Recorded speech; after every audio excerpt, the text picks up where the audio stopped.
Souka d'Afvav.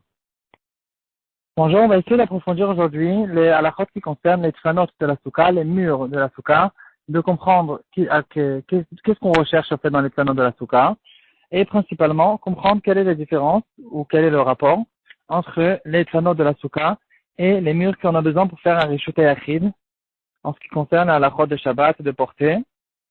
Pendant Shabbat, on sait qu'on va faire certaines mechitot avec lesquelles on pourra à l'intérieur considérer cet endroit-là comme un rishut yachid et pouvoir porter. Alors, de manière générale, on peut retrouver qu'il y a beaucoup de halakhot. On peut remarquer qu'il y a beaucoup de halakhot qui ressemblent la halakhot de mechitot du rishut yachid de Shabbat et la halakhot de la souka. Et dans le prochain daf aussi, on va voir une grande ressemblance qu'il y a entre eux. La Gemara va dire que les halakhot de mechitot du Shabbat sont comme les halakhot des tfanot, comme on peut le retrouver par exemple la halakha de l'avoud. L'avoud, ça veut dire que si j'ai un espace entre deux parties de mechitot qui est inférieur de 3 tfachim, par exemple, j'ai une mechita qui est faite avec des bâtons, comme une barrière avec des bâtons, et les bâtons, en général, sont tout le temps moins espacés que 3 tfachim. Donc, si j'ai moins que 24 cm entre les bâtons, je peux considérer ça comme une mechita entière. Donc, je ne dis pas, par exemple, qu'il y a ici un parut meroubé à la omed, qu'il y a une majorité de non-mechita que de 8 mechita, et que c'est pas kasher. Parce que quand le trou il est inférieur à 3 tfachim, on considère ça comme si qu'il était rempli. Il y a aussi une autre halakha qu'on retrouve dans Shabbat et aussi dans Souka, c'est la halakha de Goudasik. Goudasik, c'est quand j'ai une mechita qui fait 10 tfachim, ça me suffit. Et ensuite, par exemple, j'ai besoin de la faire relever beaucoup plus haut. Alors, je considère cette mechita qui fait que 10 tfachim comme si qu'elle montait jusqu'au ciel et il n'y a pas de problème. Ça, c'est une halakha qu'on retrouve dans Shabbat, et dans la souka aussi, comme on l'a vu dans le daf d'avant, une souka qui est faite sur le toit, sur un toit, même si elle n'a pas de tfanot, dans certains cas, d'après certains avis, on pourra faire monter les murs qui se trouvent sur l'immeuble pour considérer ça comme les tfanot de la souka. Il y a quand même une marloquette là-dessus, mais quoi qu'il en soit, si j'ai le strar qui est beaucoup plus haut que 10 tfachim, et que j'ai des tfanot en bas qui font 10 tfachim, ça, et là-dessus, il n'y a plus de discussion. C'est clair qu'on fait monter les tfanot de la souka jusqu'au strar avec cette halakha de Goudasik. Il y a aussi la halakha de base qui dira que les mechitot de Shabbat c'est 10 tfachim, les mechitot de la souka aussi c'est 10 tfachim. Donc on retrouve beaucoup de halakhot en fait tout ça rentre dans le cadre de mechitin halakha le Moshe Sinai. Il y a beaucoup de halakhot intéressantes comme ça là, comme Omed Merouba à la parout, on va tirer les mechitot dans tous les sens, vers le haut, sur le côté, et on va de cette manière-là déterminer l'endroit. Donc, de manière générale, en tout cas, on retrouve beaucoup de ressemblances, de points communs entre les mechitot de Shabbat et les mechitot de la souka. Mais on peut, si on fait attention, on peut retrouver quand même pas mal de différences. Et là, on va essayer de comprendre aujourd'hui pourquoi ces différences-là et comment est-ce que ça se fait qu'il y a des choses qui sont la même chose et d'autres qui sont différentes. Par exemple, on va donner quelques différences, après on va donner une règle générale qui va tout expliquer. Il y a aussi un autre point commun que je voulais dire aussi. C'est la halakha de base qui dira combien de mechitot il faut pour la souka. Alors on va voir, on a besoin de 2 mechitot qui passent toute la longueur et toute la largeur de la souka, en forme de L, comme la lettre L. Et ensuite la troisième, ça suffit de faire une troisième pour un tefar, et c'est bon pour la souka. Pour le Shabbat aussi, on retrouvera une halakha qui ressemble, on peut retrouver dans le biur halakha, au début de Siman Shintanerbet, et je me rappelle bien, qui dira que si j'ai fait 2 mechitot, qui font une longueur et une largeur de 4 tfachim, ce qui est la taille minimale du rishut yachid de Shabbat. Si j'ai fait 2 mechitot comme un L, et ensuite j'ai complété la troisième qui va fermer le troisième côté dans le rishut yachid, c'est bon, ça suffit pour un rishut yachid. Il y aura là-dessus comme une marloquette rishonim. Certains diront qu'il faut 3 mechitot, d'autres diront qu'il faut 4 mechitot, donc il faut quand même 3 entières, et la quatrième, on dira que ça suffit un tout petit peu. Mais quoi qu'il en soit, Minatora, en tout cas, on retrouve en fait cette halakha qui donne une grande ressemblance entre la souka et le Shabbat en ce qui concerne le nombre de mechitot. Mais quand même, on va retrouver quelques différences. Par exemple, dans la troisième mechita justement dans la souka, dans cette halakha, qui dira que ça me suffit 2 mechitot comme un L, et la troisième, je fais un tefar. C'est une halakha qu'on retrouve dans Shabbat et aussi dans Souka. Par contre, dans Souka, on retrouve une khumra spéciale, comme on va le voir dans la Gemara, dans notre daf, dans le daf suivant, qui dira que ce tefar-là, on ne peut pas le mettre tout à côté des deux mechitot. Il faudra l'espacer de un peu moins que 3 tfachim. Donc de cette manière-là, en fait, je considérais, justement avec l'halakha de la voûte, je considérais que j'ai un dofen qui fait 4 tfachim, qui est en fait une majorité de dofen par rapport à la souka, parce que la souka, on sait qu'elle fait 7 sur 7 tfachim de large. Et donc quand j'ai mis 2 tfanot en forme de L, et le troisième dofen, il va me fermer le troisième côté de la souka sur toute une largeur de 4 tfachim, parce que j'ai fait un tefar. Je l'ai espacé d'un tout petit peu moins que 3 tfachim. Et donc maintenant, je considère que le troisième côté, il est fermé à une longueur de 4 tfachim. Et donc j'ai une majorité de dofen, de bons dofen. Et mis à part ça, la Gemara dira qu'il faut compléter les 3 tfachim qui restent avec une sourate à pétard. Une sourate à pétard, c'est une forme de porte.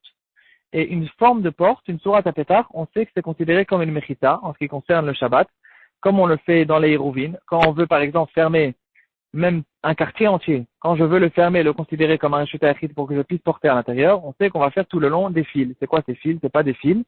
C'est en fait une sourate à pétard parce qu'il y aura un bâton à droite, un bâton à gauche et le fil qui va passer au-dessus de ces bâtons et qui va me considérer cette chose-là comme un pétard. Et un pétard, c'est une mechita et donc c'est bon, je considère ça comme si c'était fermé. Donc, en fait, on revient. La première différence qu'on a vue, c'est en ce qui concerne justement cette halakha du troisième côté.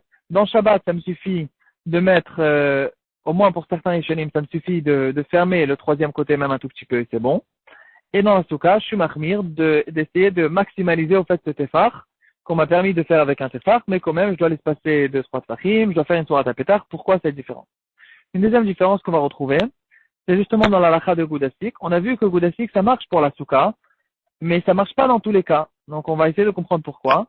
Donc, par exemple, quand j'ai un dofen qui fait 10 tfachim, je peux le faire monter jusqu'au trach, même si le trach il est beaucoup plus haut. Par contre, si le dofen il est, si par exemple, je fais une souka sur le toit, et sur le toit il n'y a pas de tfanot du tout, là déjà on retrouvera ici une marloquette. Est-ce que je peux faire monter les murs de l'immeuble pour la souka? Et mis à part ça, on a vu que si j'ai une souka par exemple qui fait plus que 20 amot, et j'ai mis un poteau au milieu de la souka qui fait 7 sur 7, alors là on ne pourra plus dire du tout que cette souka est cachère, malgré qu'un poteau en général qui fait dans ma Sechet Shabbat, un poteau qui fait 4 sur 4, même s'il est complètement fermé, je peux dire que ce poteau-là au-dessus de lui, je dis au fait qu'il est reshut hayachid. Donc apparemment dans ma Sechet Shabbat, on voit qu'on se casse pas la tête, on fait un goudasik même dans le cas du poteau. Et dans la souka, on est revenu avec une nouvelle règle que la Gemara dira que non, et pour faire goudasik, pour pouvoir faire monter les mechitot, il faudra mechitot anikarot. Il faudra qu'à l'intérieur, on les reconnaisse, on les voie. Or, le poteau, puisqu'il est fermé, on ne peut pas considérer ça comme des mechitot qui montent. Alors, pourquoi cette différence entre Shabbat et souka?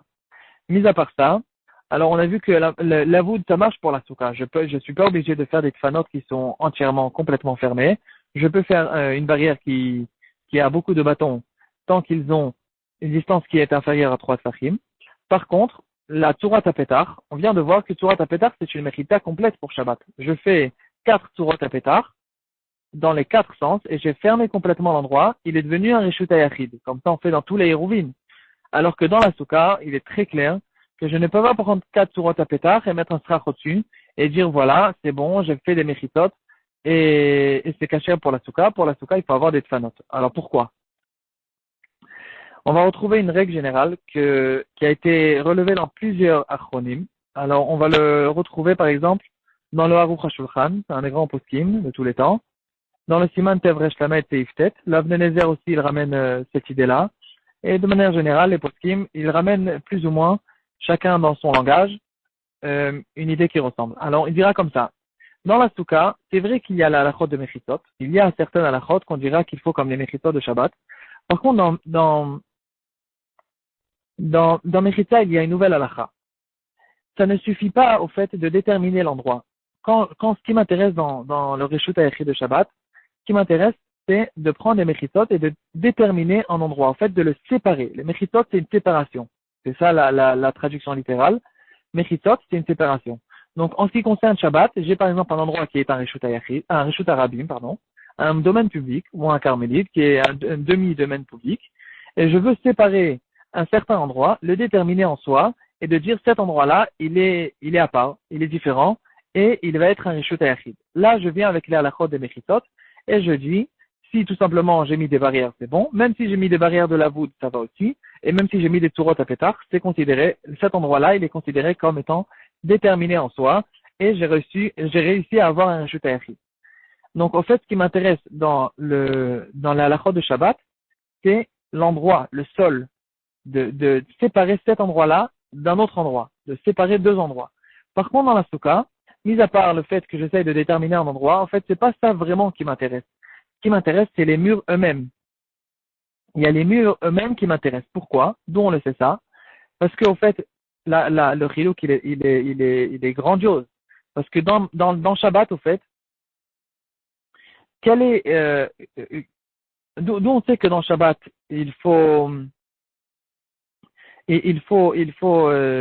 comment on fait en fait un Reshut Hayachid pour Shabbat? Ça arrive avec une Tvara. On essaye avec une Tvara de dire que maintenant on va faire ici un Reshut Hayachid et donc on utilise toutes les halachot et Moshe Sinai qui nous a donné plusieurs sortes de Mechitot pour pouvoir réussir à déterminer cet endroit-là. Par contre, dans la Souka, on a des psukim, on va les voir dans la Gemara, qui diront que la Souka a besoin d'avoir 3 tfanot, comme elle est écrite plusieurs fois dans la Torah, le mot Basukot, et la Gemara elle va dire c'est écrit Basukat sans vav. Et donc, on aura en tout cas une racha qui dira Basukot, Basukot, Basukot, il faut ici 3 tfanot. Donc, ce qui nous intéresse dans la Souka, c'est pas forcément, mis à part le fait qu'il faut peut-être déterminer l'endroit, mais principalement, ce qui nous intéresse, c'est les tfanot eux-mêmes. Donc, j'ai besoin d'avoir ici, de les voir, de voir qu'il y a ici des tfanot. Ça, c'est une halakha spéciale qu'on retrouve dans la Souka. Et donc, en fait, c'est la raison pour laquelle, dans Shabbat, maintenant, on peut déjà commencer à essayer de comprendre. Dans Shabbat, puisque ce qui m'intéresse, c'est de déterminer l'endroit, ça me suffit de faire 2 mechitot en forme de L. La troisième mechita, elle va refermer l'endroit, et de cette manière-là, en fait, j'ai un axe qui est suffisamment clair pour pouvoir bien comprendre qu'ici, il y a un carré qui est fermé. Je peux continuer cette troisième mechita jusqu'à en face, en fait, jusqu'à l'endroit où elle se finit en face, la deuxième. Et donc maintenant, ici, j'ai 3 mechitot entières qui me déterminent complètement l'endroit. Par contre, dans ma Sechet Souka, dans la Souka elle-même, ça me suffit pas ici de faire 2 mechitot en L et ensuite de mettre une troisième mechita avec un tefar. Parce que j'ai besoin pour la mechita de voir des tfanot. Donc si j'ai besoin de voir les tfanot eux-mêmes, donc c'est vrai que je réussis peut-être à déterminer l'endroit, mais j'ai besoin de voir les tfanot. Donc j'essaye de maximaliser au fait ce tefar-là qu'on m'a donné. Donc c'est vrai qu'on m'a permis de faire que un tefar, mais je comprends très bien que ce tefar, je le maximalise et je l'espace de 3 tfachim pour avoir au moins une majorité de mechita. Donc ça c'est le minimum qu'on peut avoir, c'est le 4 tfachim dans le troisième côté. Et ensuite, en plus de ça, je vais faire une sourate à pétard. Comme ça, de cette manière-là, je peux considérer vraiment que j'ai une troisième mechita parce que la Torah me demande de faire des tfanot, pas de déterminer l'endroit. J'ai besoin de voir des murs, de faire des tfanot. Aussi, avec ça, on pourra expliquer l'histoire de Goudasik. Parce que, au fait, Goudasik, c'est halakha, de faire monter la mechita.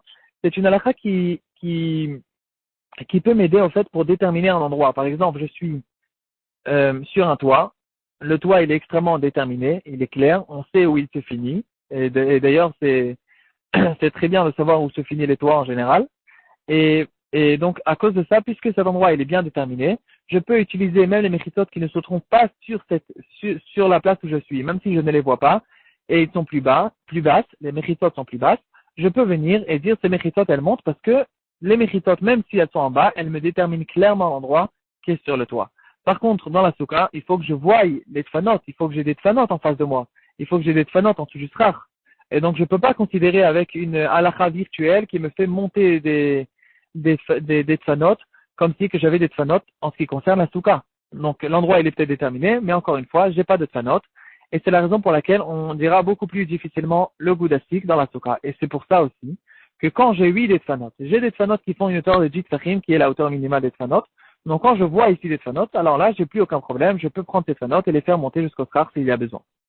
La troisième halakha, la troisième différence qu'on a vue, c'est pourquoi Torah Tapetar ne marche pas dans la souka alors qu'elle marche très bien pour Shabbat. Alors, on dira comme ça. La réponse c'est la même. C'est que dans Torah Tapetar, en fait, c'est une halakha qui ne me considère pas comme une mechita pour Shabbat.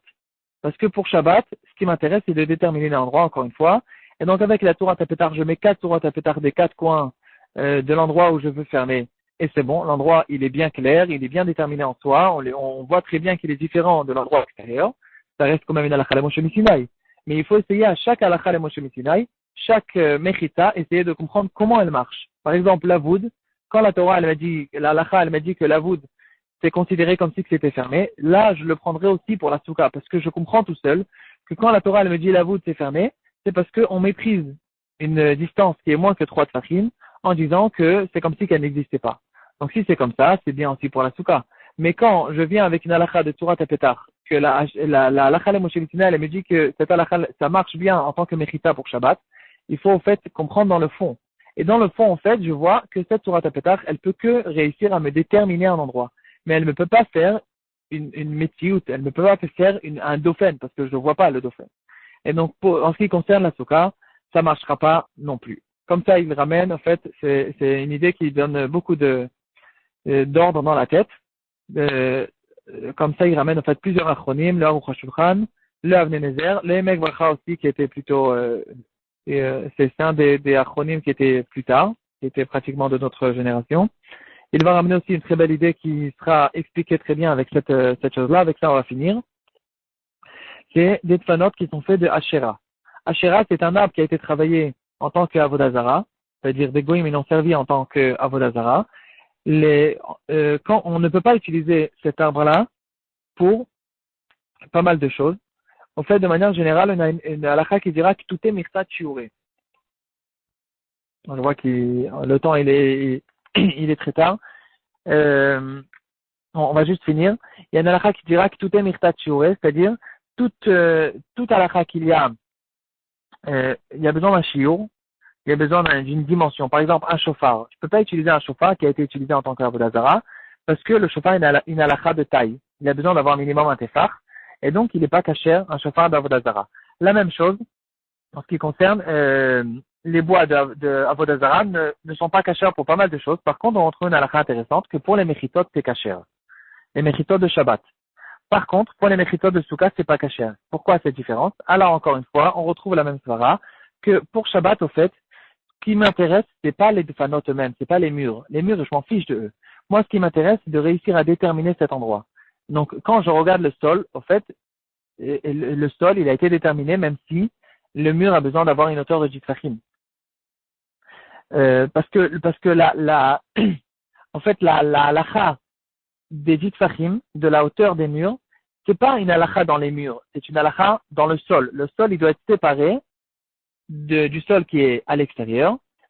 Cet endroit-là, il doit être séparé de l'autre endroit à une hauteur de Jitfachim. Et donc, puisque c'est pas une halakha qui concerne le mur lui-même, dans ce cas-là, ça me dérange pas de prendre un mur même d'Ashera. Par contre, pour la souka, un mur d'Ashera, le Shulchan Aruch tranchera clairement qu'on ne pourra pas l'utiliser pour la souka parce que les Jitfachim de la souka, ce qui m'intéresse, c'est les Jitfachim dans le mur lui-même.